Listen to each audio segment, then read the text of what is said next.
What's up everyone? Today what we're gonna be doing is replacing the bottom radiator support because it's really beat up and it's time to change it up so the car can feel way better.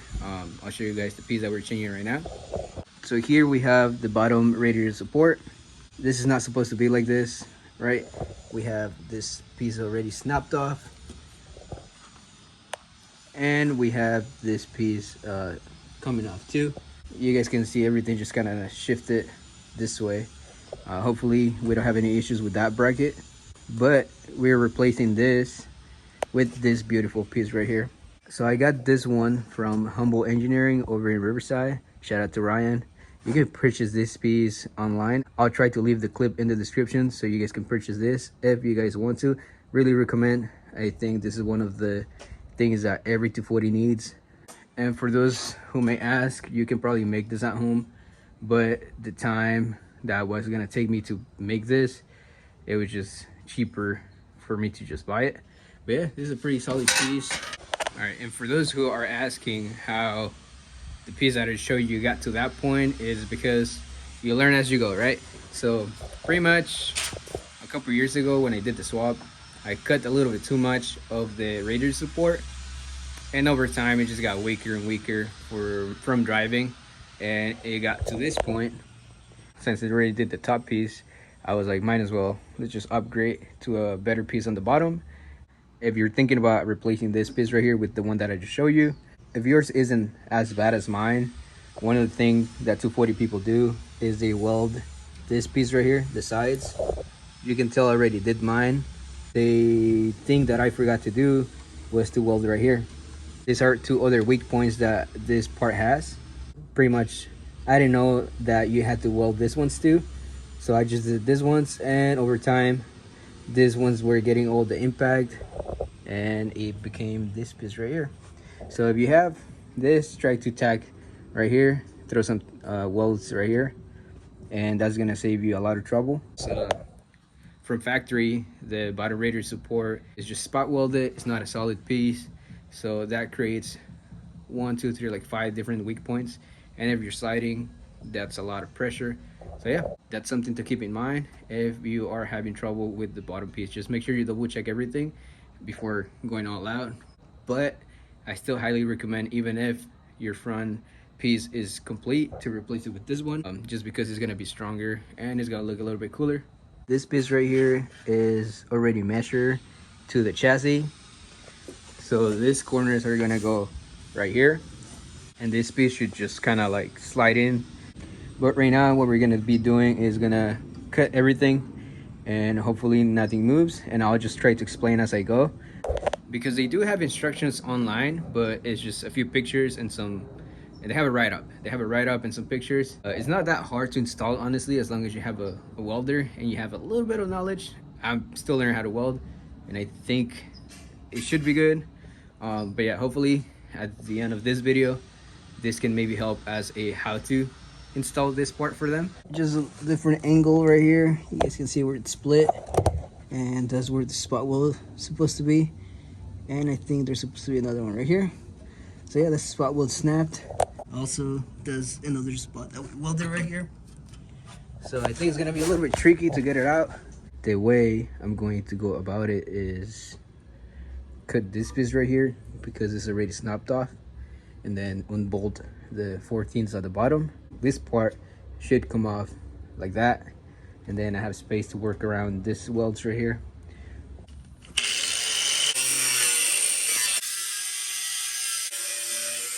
Now we're gonna be taking off this 14 mils. All we gotta do now is grab it, say goodbye, and just work myself around these ones.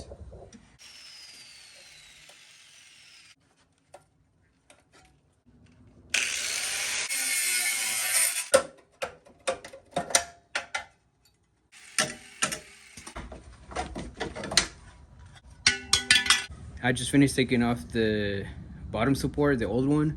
Now I just gotta clean the rails, just get more material so I can weld. One thing I did notice is this bracket, it's a little bit bent this way. I'm gonna try to hammer it to this side before I drill the holes for the bracket. Before I continue though, I do want to kind of test fit this piece right here. So you guys can see the frame rails kind of like open a little bit once I remove the other piece. So I'm gonna use a ratchet strap from the tow hooks and then get it closer so we can test the gaps. Pretty much it's gonna be like that. And then you add this piece right here, something like that. It'll make more sense once it's on 100%.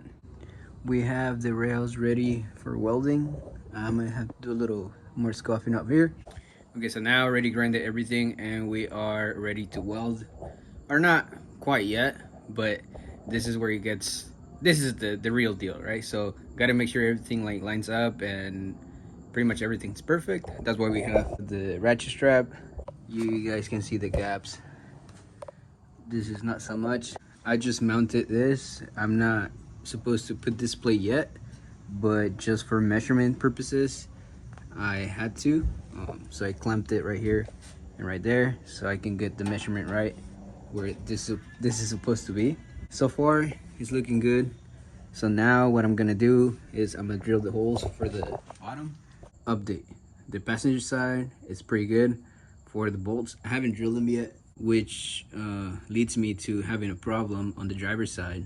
I was trying to like line it up, and then I was like, maybe, you know, like I'll push this side more in than that one, but I wasn't gonna be happy because I knew there could be something wrong that I wasn't aware of. Little that I know, this is the one that I had in the car, which is plated. This is the one that I bought a few weeks ago as a spare.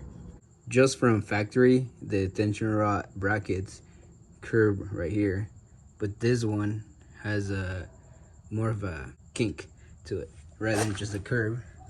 So you got one right here, and then you got this one right here. I don't know if you can tell, but yeah, this is pretty much just bent this way, and I think that's the issue, and that's why these bolts are not lining up where I want them to be. And you can also notice this is warped compared to this one. If you go underneath, you can also see this white mark right here. That's paint chipping, so that means it is bent 100%. So hopefully when I put this one right now, it lines up better. Later, if this thing lines up perfectly, I'll plate this one. Yeah, it's a little bit bent right here, but for this one's what you really care about, it's right here, this points right here that are not bent. This is the reason why you plate this ones, because of stuff like that. But I have to make sure that they line up perfectly right here, over there. I don't know how much you're gonna be able to see, but we got better points here and better points right here, like money points. This one was a little bit more like to the edge, and I like that. Once I put the new one, perfect. Actually, before I drill the holes, I just went over the instructions how to do this thing. And the first thing we're gonna be doing after, you know, you measure your tension rod brackets and everything's where you want it to be, I'm gonna be tacking this part right here to the frame rails. You can see it still has some play. So in order not to have that, we weld it and then we drill the holes. Also, a good thing to do before you weld anything is to throw some welds on some random metal, especially if you're like me and you don't have a lot of experience.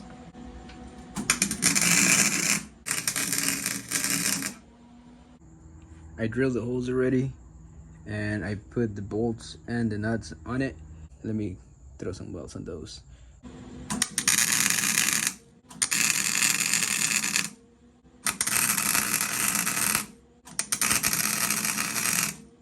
I just tacked the nuts. Got them. So we're gonna be doing the plate next. And I think after the plate, then I can do everything else. Step 1 is done, which was set it in place, measure everything. Step 2, drill the holes and tag the bolts and nuts. So now step 3 is the top plate.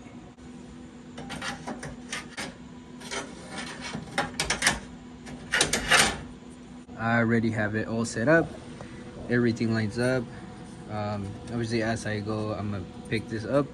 One tip I can give you guys is marked where you're gonna be welding. This is just a reference point from the pictures that I seen online.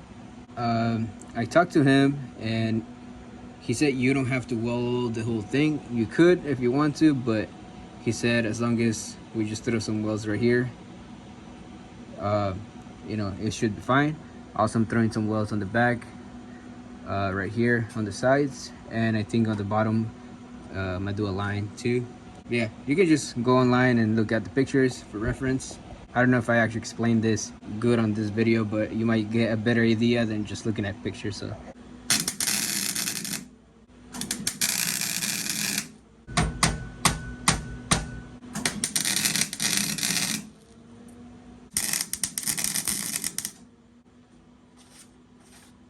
all right, I'm done. I just finished welding, and overall it looks amazing compared to how it was before. So I'm gonna show you guys right now. Look at that, brand new piece. So you got brand new piece on top, brand new piece at the bottom. You got the oldie over there. Dude, this is amazing for what it costs, and if you have a welder, I would recommend doing this. Like, super steady.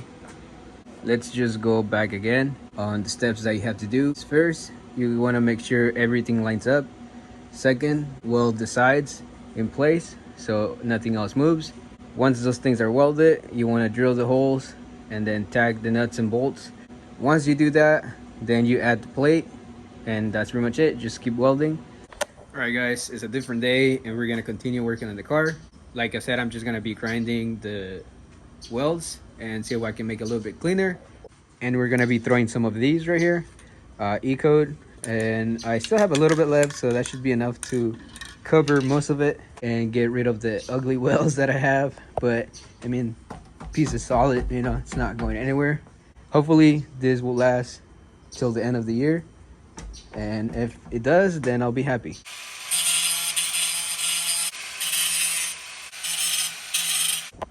So I've been working on the car for the last maybe 45 minutes, trying to grind down the welds, and this is what we have so far.